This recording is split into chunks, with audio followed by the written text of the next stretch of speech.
And welcome back. Who doesn't love Elvis Presley? How cool is this book? It is called Elvis in Person, One Night in Toronto. With us right now, we have a couple of authors, some amazing people that have put this book together. First, Paul Sweeney. How are you? Great, Dylan. Wonderful to see you, Paul. And we met at the Ben Portsmouth, we did. The tribute show that happened. We had a little chat, and that's why we're here. At the National Arts Centre. Yes. Yes. And Jean-Marc Carisse is with us as well. Nice to see you. Hi, likewise. Thank you. So this book is very exciting, and whenever I saw you guys at the National Arts Centre foyer, I said, okay, you've got to come on Daytime and talk about this, because who doesn't love Elvis Presley, honestly, right? So, Paul, let's talk about the book now.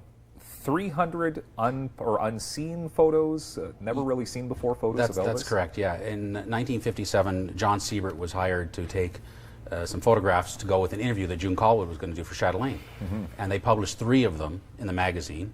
And then maybe 40 or 50 over the years people had seen, but 300 were not. And thanks to Jean-Marc, we were able to. So Jean-Marc, I got to find out how you got these. Like, who do you know, man? Well, because these must have been sought after pictures. I guess they are, or they were. Yeah. I was aware of a few photographs that were published from an interview that June Caldwell had for Chatelaine magazine in 1957, and I was intrigued as to what happened to the collection shot by John Siebert, who donated his collection to the archives. And upon looking online where that collection was, there was hardly any reference to all that abundance. Yeah. So therefore, that's June Caldwell there. Yeah. So therefore, I went there and asked to speak to an archivist, and lo and behold, it did come up, and I saw this treasure of this collection, unbelievable. I've never before seen photographs. Which is wonderful. So these photographs, Paul, so we're focusing basically on his time in Canada. So his Toronto show and his Ottawa show. That's correct. There's one picture from the Vancouver show in there just for context, but it's all Toronto and Ottawa, a chapter on Ottawa as well. Sure. Okay, so you are both obviously Elvis fans. Yeah. Right, like huge Elvis fans. Yes. Were you part of Elvis Day, which happened just a couple of, when Ben yeah, was in we town, were or? actually. We presented a copy of the book to the mayor that day. Okay, Yeah. because I know that I guess he proclaimed that day was Elvis Presley Day in the nation's capital, because that was the anniversary, and there you guys all are. There we are, yes. With Aisha, and of course Ben Portsmouth, who is the #1 tribute Elvis tribute artist in the world. He's an amazing guy. So that must have been a bit of a fun day. Where you live. It was a lot of fun that day, yeah. Yeah. Okay. So tell us about the Ottawa chapter, because Elvis was here for 2 nights, right? No, one. It was one night. 2 shows, in one day. Okay. And we not tracked down. Gord Atkinson was the disc jockey who interviewed Elvis back in 1957, and he's still around. He's almost 90. Yeah. And I went out to his place in Stittsville and had a little chat with him and interviewed him for the book, and talked to him about his time with Elvis and what he did, with the interview, and how he found him, and we put all the photographs, not all, but almost all the photographs from Ottawa. There's only 50 or so that are known, that are out there. And I did say to the mayor on April the 3rd, it was the day after, or April the 4th, to say if he can find 300 unpublished photographs for Ottawa, we'll do a second book. So. So the challenge is out there. Yes. There's got to be a lot of people, though, that probably took some photos, and maybe they're just keeping them for themselves. They should probably share with us. Yes, they should. Yes. Yeah. Okay.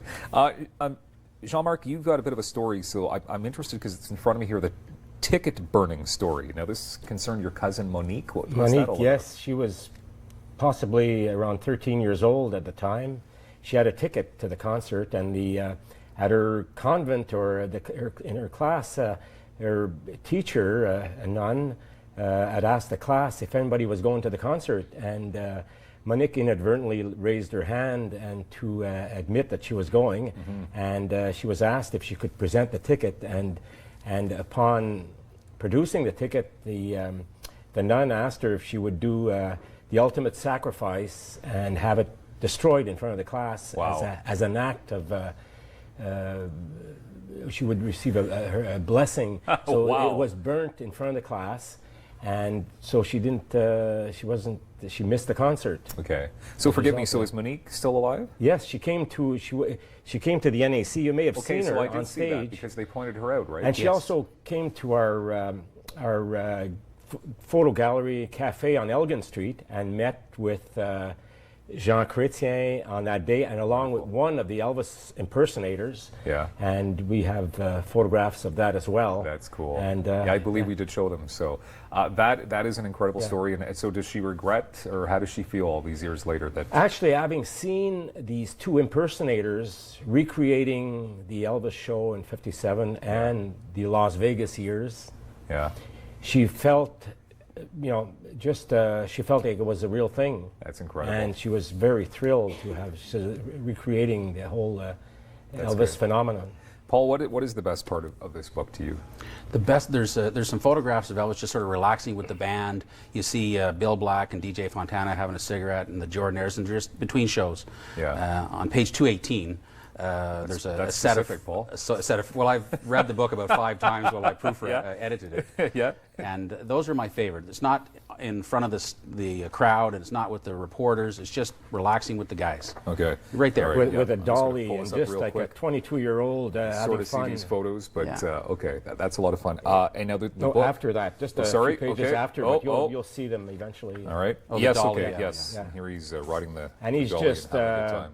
That's a lot of fun. so energetic that he had to release some more. Yeah. Yeah, those were when Jean-Marc called me up when he found them at the archives. It's a 20-minute drive, and I got there in 5 minutes. And those are my favorite as soon as I saw them. How can we get this book? Because it is a very limited edition at this point, right? And it's getting close to being sold out. It is, yes. We did a 1,000 print run, and there's a couple of hundred books left. And if you email Jean-Marc or if you go to, you can get them that way. Or if it's too much to remember our email address, just go to Paul's Elvis page, and just Google it, and you'll find my email there, and we can take care of getting a copy of the book for you. That's so much fun. Thank you so much for being on the show, guys. This is a lot of fun. Pleasure. I need you to say back to me, thank you very much. I don't know, we can't do that. That was 70s. Sorry. I'm supposed to imitate Elvis, but leave me hanging. Thank you very much. Thank you very much. There it is. All right, coming up, Cooking with Catelli for a Great Cause. More details next on Daytime Ottawa.